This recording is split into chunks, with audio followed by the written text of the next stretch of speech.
বিসমিল্লাহির রহমানির রহিম। আসসালামু আলাইকুম। হ্যালো গাইস, কিচেন হাউজে আপনাদের সবাইকে স্বাগতম। আশা করি আপনারা ভালো আছেন, আল্লাহর রহমতে আমিও ভালো আছি। আপনাদের সাথে শেয়ার করব বেগুন দিয়ে সিমের বিচি দিয়ে এক রুই মাছের তরকারি রেসিপি। এখানে আমি মাছগুলো আগে হলুদ লবণ দিয়ে মেখে নিয়েছি। এখানে আমি 2 রকম মাছ নিয়েছি, তেলাপিয়া মাছ আর রুই মাছ। এখন আমি মাছগুলোকে ভেজে নেব। এখন মাছগুলোকে আমি উল্টে ভেজে নেব। বন্ধুরা, আমি বেগুনগুলো কেটে নিলাম, মাছ কান্দা ফালি করে নিয়েছি। বিচিগুলো দিয়ে তরকারি রান্না করব। ভাজা হয়ে গেছে, এখন আমি চুলা থেকে মাছগুলো নামিয়ে নেব। এখন বন্ধুরা, আমি বেগুনগুলো ভেজে নেব।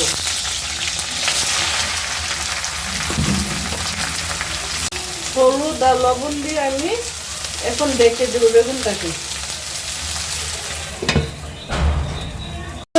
আমি পেঁয়াজ দিয়ে দিলাম, বেশি করে ভেজে নেব। আপনারা তাহলে কষা রান্না করতে পারেন।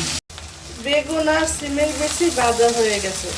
এখন আমি 1/2 চামচ রসুন বাটা দিয়ে দিলাম, 1/2 চামচ জিরার গুঁড়া, 1 চামচ মরিচের গুঁড়া,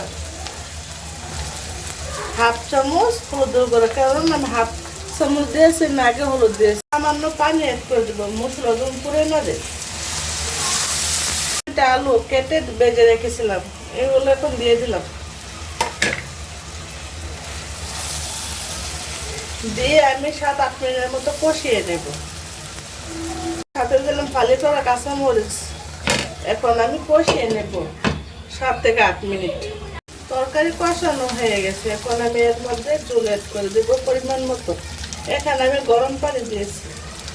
গরম পানি দিলে কি তরকারিটা তাড়াতাড়ি সিদ্ধ হয়ে যায়। দিয়েছি, এখন আমি ডেকে দিলাম। বলক আসার পর মাছগুলো দিয়ে দেবো।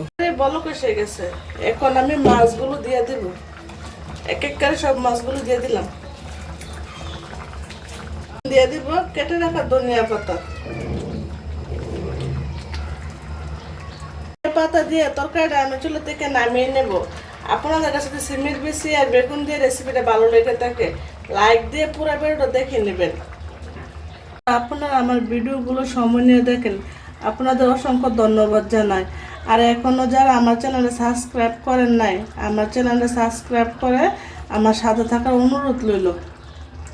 একটা লাইক, একটা কমেন্ট, একটা সাবস্ক্রাইব উৎসাহ জায়গায় আমার কাজ করার জন্য।